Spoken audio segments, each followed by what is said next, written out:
2025년 11월 11일 월스트리트는 정말 이제 딱 둘로 나뉘었습니다. 오늘 그날의 시작으로 한번 들어가 보시죠.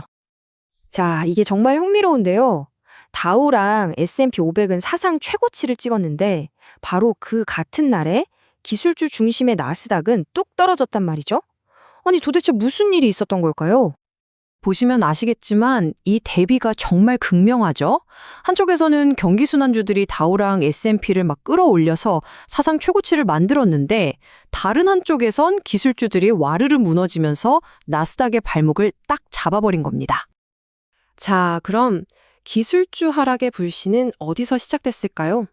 모든 건 바로 AI 섹터에 대한 아주 냉정한 현실 점검, 여기서부터 시작됐습니다. 네, 바로 오라클입니다. 최신 실적 발표 후에 주가가 하루 만에 무려 10%나 폭락했어요. 이건 뭐 투자자들한테는 엄청난 충격이었죠. 그러면서 잠잠했던 AI 버블 논쟁에 다시 불이 확 붙은 겁니다.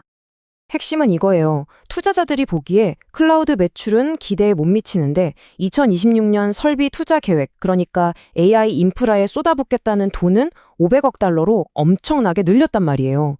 돈은 버는 데보다 쓰는 데가 훨씬 커지니까 이거 너무 위험한 거 아니야 하는 불안감이 AI 섹터 전체로 쫙 퍼져나간 거죠. 이게 바로 시장의 분위기가 어떻게 한순간에 바뀌었는지를 보여주는 겁니다. 어제까지만 해도 AI 무한한 가능성 이러면서 환호하다가 갑자기 잠깐만, 그래서 비용은? 돈은 언제 버는데? 하면서 계산기를 두드리기 시작한 거죠. 오크트리 캐피탈의 하워드 막스가 딱 짚어냈죠. AI가 장기적으로 보면 뭐 생산적인 버블일 수도 있다. 하지만 지금 당장 시장이 원하는 건 그래서 니네 재무 상태는 괜찮아? 빚내서 너무 무리하는 거 아니야? 이런 질문에 대한 답이라는 겁니다. 자, 그런데요. 이렇게 기술주가 흔들릴 때 시장 전체가 패닉에 빠지는 걸 막아준 구원투수가 등장합니다. 그게 누구였을까요? 바로 연방준비제도, 우리가 아는 연준입니다. 연준이 그냥 금리만 25bp 내린 게 아니었어요. 더 나아가서 단기 국채를 사들이겠다, 즉 시장의 유동성을 더 풀겠다고 발표한 거죠. 이건 경제를 확실하게 떠받치겠다는 아주 강력한 신호였습니다. 이걸 RMP, 레포 운영이라고 하는데요. 뭐 복잡하게 생각할 것 없이 시장에 돈을 직접 쏴주는 거라고 보시면 돼요. 투자자들 심리를 안정시키는 데는 이만한 게 없죠. 이 효과는 채권 시장에서 바로 나타났습니다. 투자자들이 앞으로 경기가 좀 안 좋아지겠구나, 연준이 돈을 풀겠구나 하고 생각하니까 안전자산인 국채로 몰리면서 10년물 국채 금리가 뚝 떨어진 겁니다. 그리고 연준이 왜 이렇게 움직였는지에 대한 근거도 바로 나왔어요. 주간 신규 실업수당 청구 건수가 예상보다 훨씬 높게 나온 거예요. 23만 6천 건. 이건 고용시장이 식고 있다는 명백한 신호였고 연준의 우려가 괜한 게 아니었다는 걸 보여줬죠. 자, 그럼 정리해볼까요? 한쪽에서는 AI에 대한 불안감이 커지고 다른 한쪽에서는 연준이 시장을 받쳐주고, 이런 상황에서 투자자들의 돈은 어디로 갔을까요? 네, 바로 거대한 섹터 순환매, 그러니까 돈의 대이동이 시작된 겁니다.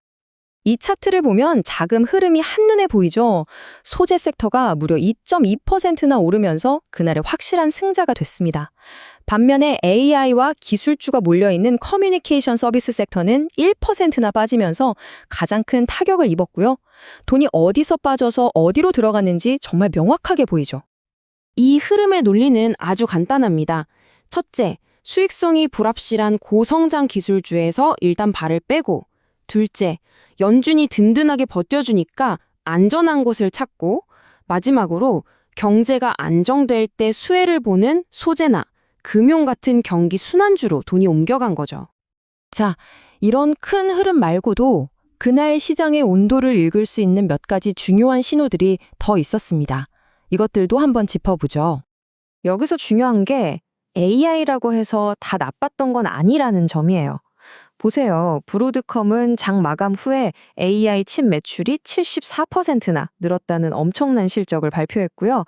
디즈니는 오픈 AI 소라에 10억 달러를 투자한다는 소식도 있었죠. 또 일라일릴리는 신약 임상 결과가 좋아서 주가가 올랐고요. 그러니까 단기적인 불안감 속에서도 AI에 대한 장기적인 기대는 여전히 살아있다는 걸 보여준 겁니다. 바로 이 지점을 모건 스탠리의 댄 스컬리가 정확하게 짚었어요. 이제 시장의 관심은 소위 매그니피센트 세븐 같은 기술주에서 AI를 잘 활용해서 돈을 버는 다른 우량 대기업들로 옮겨갈 거라는 거죠. 아주 중요한 통찰입니다. 그리고 정말 재밌는 건 기술주 섹터에서는 이렇게 난리가 났는데도 시장의 공포지수라고 불리는 VIX 지수는 오히려 4%나 떨어져서 15 아래로 내려갔다는 거예요. 이게 뭘 의미할까요? 네, 연준의 안전망이 그만큼 튼튼해서 시장 전반의 불안감은 오히려 줄었다는 뜻입니다. 자, 이 모든 걸 종합해보면 우리는 지금 완전히 새로운 국면에 와 있는 겁니다. 그럼 이런 양분된 시장에서 우리는 어떤 전략을 세워야 할까요? 시장이 딱 두 가지의 길을 보여주고 있습니다. 자, 한번 보시죠. 먼저 공격적인 투자자라면 이번 조정을 기회로 삼아서 재무적으로 튼튼한 AI 선두 기업들, 예를 들면 브로드콤 같은 주식이나 엑셀K 같은 기술주 ETF를 사는 전략을 고려해 볼 수 있겠죠.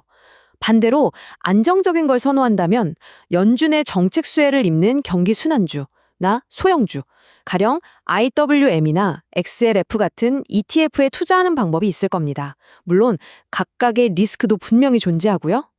오늘 시장이 우리에게 던지는 가장 중요한 메시지는 이겁니다. 이제 시장의 관심은 AI의 성능에서 수익성으로 완전히 넘어왔다는 것. 와, 대단하다에서 그래서 돈은 언제 버는데로 바뀐 거죠. 그래서 마지막 질문은 이겁니다. 과연 AI는 세상을 바꿀 생산적인 버블일까요? 아니면 그저 미래의 수익에 대한 위험한 도박에 불과할까요? 지금 시장은 이 거대한 갈림길 위에서 그 답을 찾고 있습니다.